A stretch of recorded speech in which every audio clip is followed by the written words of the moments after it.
મોટાભાગના લોકોને એવું લાગે છે કે હાર્ટ એટેક અને કાર્ડિયાક એરેસ્ટ એક જ વસ્તુ છે, પણ એવું નથી. લોકોને હાર્ટ એટેક હાર્ટની બ્લડ વેસલ્સમાં બ્લોકેજને કારણે, એટલે કે તેમાં લોહીનો પ્રવાહ અટકી જવાને કારણે આવે છે.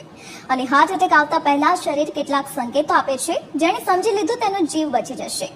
જેમ કે છાતીમાં દુખાવો, દબાણ અથવા જકડનનો અહેસાસ, અચાનક ઠંડો પરસેવો આવવો, હાથમાં, જડબામાં અને પીઠમાં દુખાવો થવો, ચક્કર આવવા અથવા ઉલટી જેવું મહેસૂસ થવું. આમાંથી જો એકથી વધારે લક્ષણો દેખાય તો તરત જ ભીડવાળી જગ્યા પર જઈને મદદ માંગો અથવા કોઈ ડોક્ટર પાસે જઈને મદદ માંગો. પણ કાર્ડિયાક એરેસ્ટમાં હાર્ટ ચાલતા ચાલતા ધડકવાનું અચાનક જ બંધ કરી દે છે, જેમ કે શરીરમાંથી જાન જ જતી રહી હોય. આમાં જેવું જ હાર્ટ ધડકવાનું બંધ થાય છે, માણસ બેહોશ થઈ જાય છે, શ્વાસ બંધ થઈ જાય છે અને વગર સીપીઆરે થોડી જ મિનિટોમાં માણસનો જીવ જતો રહે છે. આનાથી બચવા માટે તણાવથી દૂર રહેવું, રેગ્યુલર હેલ્થ ચેકઅપ કરાવવું, ધૂમ્રપાન ન કરવું અને રોજ ઓછામાં ઓછું 7 થી 10,000 સ્ટેપ ચાલવું જરૂરી છે અને વજનને કંટ્રોલમાં રાખવું.